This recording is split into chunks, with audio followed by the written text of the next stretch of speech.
నమస్తే, బీఆర్కే భక్తి టీవీకి స్వాగతం. ఈరోజు మనతో పాటు కేరళ గురూజీ శివనరసింహ తంత్రి గారు ఉన్నారు. గురుగారిని అడిగి అక్షయ తృతీయ రోజు ఏం చేయాలి? తప్పకుండా బంగారం కొనాలా? కొంటేనే లక్ష్మీదేవి మన ఇంటికి వస్తుందా? అసలు ఆ రోజు పాటించాల్సిన నియమాలు ఏంటి? గురుగారిని అడిగి తెలుసుకుందాం. నమస్కారం గురుగారు. వంశనమ్మడి శేషేశ్వరమయ్యప్ప. గురుగారు, ఈ నెల 30 తారీఖు అక్షయ తృతీయ రాబోతుంది.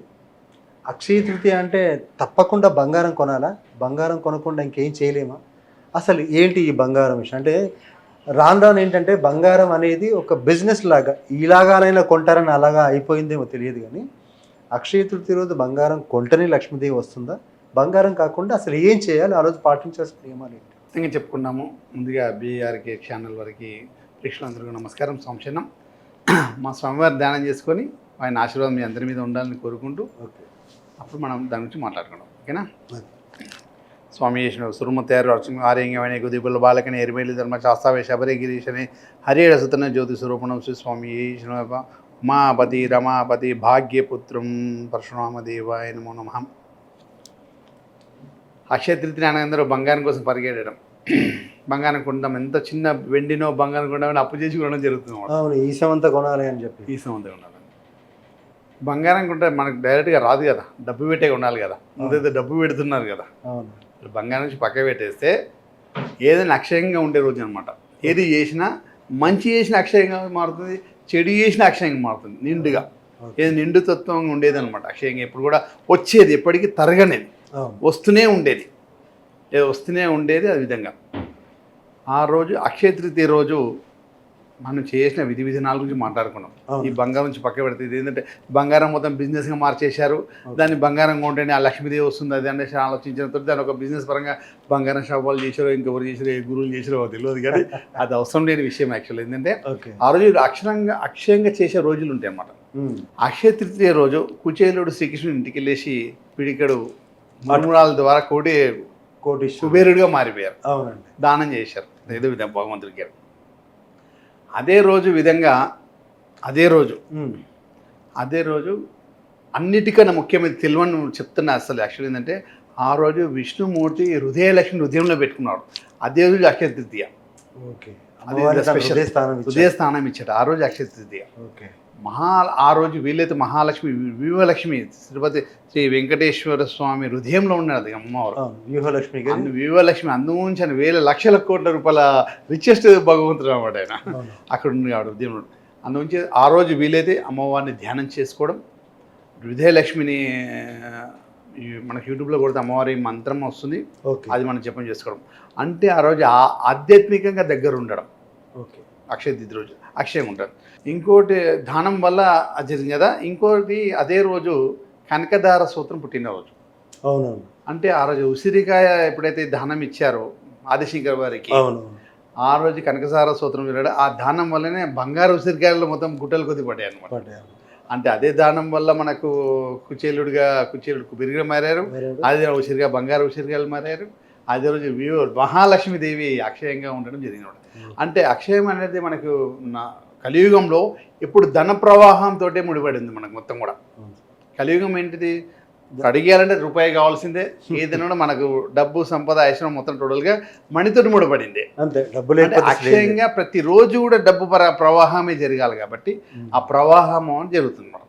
ఇంకోటి అదే రోజు గంగాదేవి శివుడి జటాజూటం నుంచి మళ్ళా భూమికి రావడము అక్షయ తృతీయ రోజే. అందులోంచి గంగ ప్రవాహంతో అక్షయంగా ఎప్పుడు కూడా నిండు ఉంటుంది. ఎప్పుడుగా అందు లేకుండా ఎప్పుడుగా నిండుగా ప్రవాహంతో వెళ్తుంటుంది. అందులోంచి మనం ఏం చేస్తామంటే అక్షయ తృతీయ అనుకోండి, ఇవి మొత్తం 4 విధాలుగా మనం పాటించడం జరుగుతుంది. ధార్మికంగా ఆధ్యాత్మికంగా ఉండడం, తర్వాత మనకు నిండుగా ప్రతిరోజు బతకాలంటే ఏం చేయాలి? భోజనం ఉండాలి, బట్ట ఉండాలి, సరైన నిద్ర ఉండాలి, ఆరోగ్యం కూడా అన్నీ ఉండాలి. ఆ సంబంధించిన సిస్టమ్ తోటి మనం దాన ధర్మాలు చేయాలి. ఎవరైనా నిండుగా ఉండడానికి వస్త్రదానం చేయడం, లేకపోతే వారికి సంబంధించిన పప్పు దినుసులు ఏవైతే ఉన్నాయో అవన్నీ కార్యక్రమాలు, బియ్యం పప్పు ఉప్పులు ఇవ్వడం భోజనానికి సంబంధించింది. ఇది మనం ఆ రోజు అక్షయంగా ఉండే కార్యక్రమాలు చేయడం. అంటే ఏదున్నా ఆ రోజు మనకి ఏది ఉందో దాంట్లో దానం చేయడం ముఖ్యం. మనలో మనతోటి అయింది చిన్నదైనా కొంచెమైనా దానం అని చెప్పిన. ఏమీ లేకపోతే మురుమురాలు దానం చేసి కోటేశ్వరుడు అయ్యాడు, కుబేరుడు కాబట్టి. అది ఏదైనా కూడా ధార్మికంగా ఆధ్యాత్మికంగా ఉండడం వల్ల మనకు బాగుంటుందని చెప్పడం అన్నమాట. అదేవిధంగా ఆధ్యాత్మికంగా ఉండడం చెప్పడం, ఆ రోజు అక్షయంగా ఉండే కార్యక్రమాలు ఏవైనా చేయొచ్చు. చెడు అనేది చేయకూడదు, మంచి చేస్తుంటే మంచి చేస్తుంటాం అన్నమాట. ఓకే.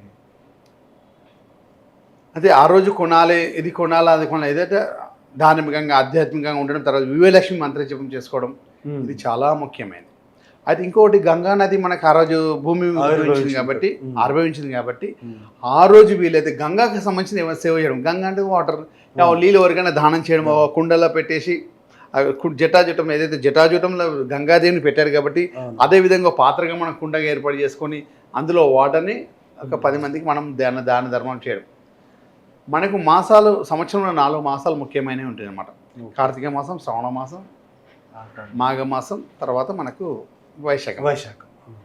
ఒక్కొక్క మాసానికి ఒక ప్రత్యేకత. కార్తీక మాసం దీపానికి ప్రత్యేకత, మాఘమాసం స్నానానికి ప్రత్యేకత, శ్రావణ మాసం వ్రతానికి ప్రత్యేకత, ఈ మాసం దానానికి ప్రత్యేకత. వైశాఖ మాసం దానానికి సంబంధించి ఏదో ఒక దాన ధర్మంతో ముందుకెళ్ళడం అనమాట. ఈ సమయంలో ఎండలో ఉష్ణోగ్రత అధికంగా ఉంటుంది. ఈ టైంలో మంచినీళ్ళ ముఖ్యమైనది కావాల్సింది. పంచభూతాలలో ముదిగా ఉద్భవించింది మంచినీళ్ళే కాబట్టి ఆ మంచినీళ్ళ ధారణ అనేది ఖచ్చితంగా మనము పంచభూతాలలో ఏదైతే గాలి, నీరు, నిప్పులు నీరు ముందు స్టార్ట్ అయింది మనకు. అయితే ఆ నీరుని ఈ సంవత్సరం ఈ వైశాఖ మాసంలో దానం చేయడం వల్ల ఎప్పుడు మనకు ఆరోగ్యవంతులుగా, డబ్బు, సంపద, ఐశ్వర్యానందంగా ఉండడం వల్ల నీళ్ళు దానం చేయడం, అక్షయంగా ఉండడం. మనం ఏదైతే ఇదే సమయంలో పిల్లలకు అందరికీ సెలవుల సమయం, ఎండాకాలంలో వీరందరికీ ఈ సమయంలో దాన ధర్మం చేయడం నేర్పించడం, వారికి నీళ్ళు పంచడం, పెళ్ళిళ్ళు చేయడంలో వాటర్ సప్లై చేయడం. ఒకప్పుడు ఒక 10-20 సంవత్సరాల కింద చూస్తే, 30 సంవత్సరాల కింద చూస్తే పిల్లలతో వాటర్ పోయించేవారు. పెళ్ళిళ్ళ సందర్భాల్లో ఏ కార్యక్రమం వచ్చినా వడ్డించేవాళ్ళు. ఎందుకంటే వడ్డించేవాళ్ళు ఇవన్నీ కూడా కార్యక్రమం పెళ్ళిళ్ళలో వడ్డించడం వల్ల మనకు అక్షయంగా నిండుగా ఉంటాయి. ఏవేవైతే మనం ఇస్తున్నామో అవన్నీ అక్షయంగా మన జీవితంలో నిండుగా ఉంటాయి అన్నమాట. అందునుంచి ఆ విధంగా చేయడం అన్నమాట. అట్లా ఓకే. అంటే అక్షయ తృతీయ అంటే బంగారం కొనడమే కాదు, అది పక్కన పెడితే మన దగ్గర ఏదైతే ఉందో దాంట్లో మనం దానం చేయడం ముఖ్యం. అలా చేస్తే లక్ష్మి అక్షయంగా మనతో పాటు ఉంటుంది అని అంటారు. అంతే. మంచి విశ్లేషణ సార్, ధన్యవాదాలు సార్. స్వామి శరణం, శతశేషనం అయిపో.